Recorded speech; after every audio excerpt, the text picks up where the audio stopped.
Hello everyone, this is a video just to do a little walkthrough of the tackle and techniques that I use for lure fishing for bass. Hopefully find this interesting. Any questions well, please put them in the comments. Also the usual like and subscribe as well for more of this very dull content. So just jump straight into it. So first of all, the rod and the reel that I use for trolling. It's an 8-foot spinning rod. This one is made by Gravel. It's a bit of an old model, but serves perfectly fine. And the reason that I go for 8-foot over kind of shorter kayak style rods is I then have the length in the rod, if I'm lucky enough, to get a fish around the bow of the boat, so I can land it on the left side. I prefer landing my fish on the left of the kayak because I'm right-handed, find that's a bit easier. Attached to that is a Daiwa Freems LT21. It's a cracking little reel that. They're always on offer at the moment for about 80 quid. Highly recommend those if you're in the market for a new reel, not only from the shore but from the kayak and the shore as well. It's got the mag sealing on it, which is pretty good for, well, certainly if you're using a kayak, because you quite often dunk it. You'll put the reel in the water when you're kind of landing a fish or trying to sort out a tangle. I've done it many times and that's still stood up pretty strong. On that is loaded with Daiwa J-Braid, £20. I've been using that for since it kind of came out, must be 5 or 6 years ago. No issues with it at all. Landed bass to nearly £10 on that stuff without any problems. I do tie a slightly longer than I do from the shore fluorocarbon leader on there, and again that's in £20, and that's Berkeley stuff, 100% fluorocarbon, and probably tie about 5 foot of leader onto that. The next thing, kind of going into the technique a bit, is hopefully you can see that's not too bright on the camera, but is a fish finder. Probably the most important thing that I've got on the kayak, and I know everyone says it, but just what it can kind of show you is priceless really.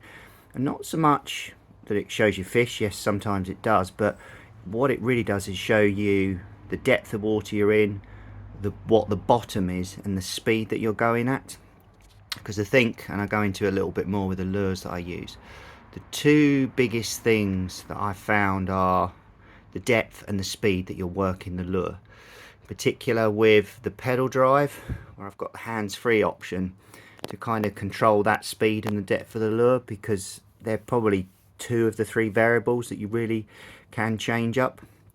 Lure colour, you'll see again in a moment, is predominantly used natural and white colours, but I'm not so sure that lure colour has a bigger difference to the depth of the water. I aim with my trolling to get the bait or the lure just above the bass's nose.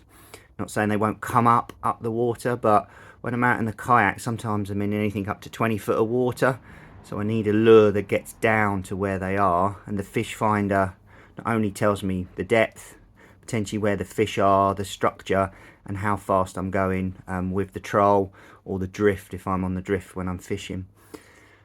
I do have a sort of a Railblazer rod holder on here with an extender arm. I tend only to use that when I'm kind of tackling up or unhooking a fish. I like to hold the rod when I'm trolling. Not that that's an issue, but just feeling that kind of bang in your hands rather than you may not be paying attention to the rod. But as I said again, having the pedal drive on the Galaxy just makes such a big difference. You can hold the rod, pedal and steer all at the same time. Pat your head and rump your tummy as well, but I tend to hold the rod. That is a really good rod holder. The one that comes with the Sturgeon is pretty rubbish, so pretty cheap upgrade to get one of those, and would highly recommend the Railblazer one with the extender arm. So if I did want to troll with this out, the rod would come sort of right out to the boat and kind of parallel to the water, which is quite important.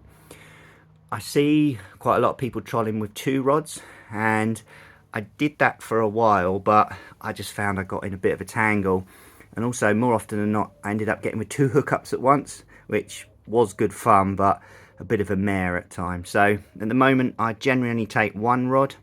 Two rods is good because you could experiment with kind of different lures as you're going through, so different colours, different patterns, etc., as we kind of work it through. But I only use one, maybe start using two a bit more in the future, but happy with one, and sort of good fun with that when we're around.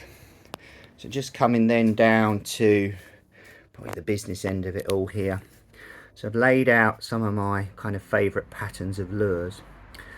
But what I've kind of put them in order is the depth that they run. So we start at the top. We've got the smaller Yo-Zuri crystal minnow at the top. That runs to about, say, about 3 foot. And the way I know that it's 3 foot is what Yo-Zuri say on the packet. But what I've done is I've sort of trolled in shallow water and felt when these lures have hit the bottom. I've done that for all of them to kind of work out the depth that they do. What I do is when I'm out on the mark, I cast slightly out to the side of the kayak and I let out probably about 30-40 foot of line, and then I begin my troll. The speed that I work these as well is also quite important. For all of these lures, I find somewhere between 2.5 and 3 miles an hour is a really good speed, especially if I'm going with the tide. I find going with the tide, I probably have about 50% more success. And I think that the bass are sitting there with their nose into the tide as I drift over and the lures are working behind. I seem to get more hits that way. Coming back into the tide can be a bit more harder work, especially with the pedal drive. You know, a gentle kind of cadence with that. I'm getting 3.5 miles an hour. Coming back into the tide, sometimes it can be a bit of a push to get to that speed. So I do vary the lures coming back into the tide. This Yo-Zuri, this one here, is actually a sinking lure, and the one above obviously is a paddle tail. With the sinking lures, obviously the slower you go, the deeper they will sink. So when I come back up tide, I quite often switch to a sinking lure to get that down to the depth that I want. So just going back onto some of the walkthrough. So the next lure is my most successful, the Yo-Zuri Crystal Minnow, and that's in a real minnow pattern. That runs to about 6 to 8 foot, I would say, dependent on the speed of the troll. I've had my best ever session on that, nearly 50 bass in one day on it, the biggest to 53 centimeters. Just seem to really like that natural pattern. Both the Yo-Zuris and the deeper diver showing you set have a kind of like a sand eel sort of roll to them, and a really good action to them. Whereas below that is the Rapala Max Wrap.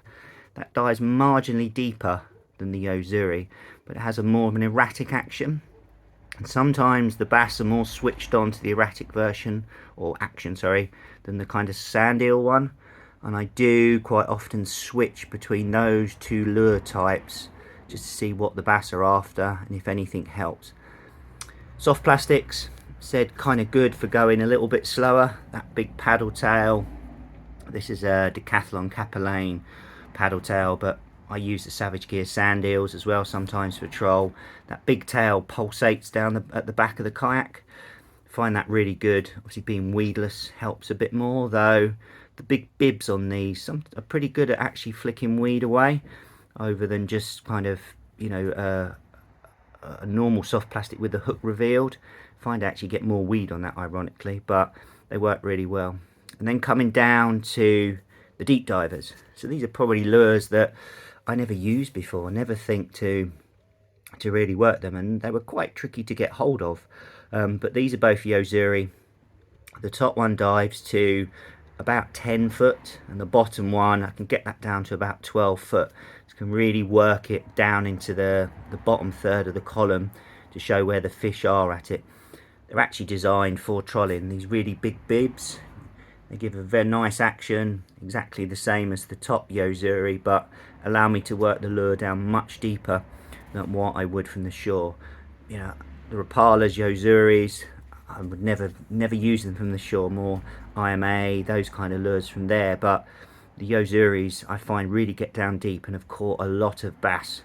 Obviously the bigger one for the shallow water when I'm fishing in sort of 10 foot. When I get out a bit further, and then come down to these deeper divers or the soft plastics to get it right down, dependent where I'm going with the troll.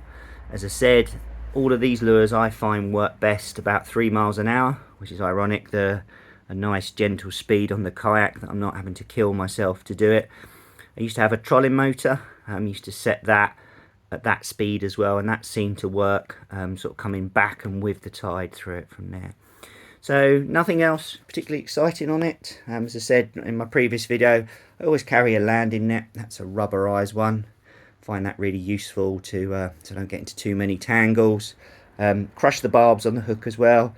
I generally release most of the fish that I catch so everyone else can catch them. But yeah, so that's it. So as I said at the start, any questions, please put them in the comments. Please thinking about giving this a thumbs or a subscribe for that old chestnut. But yeah, really love it. My favourite style of kayak fishing. Success is really high. Yeah, so please let me know. Thank you.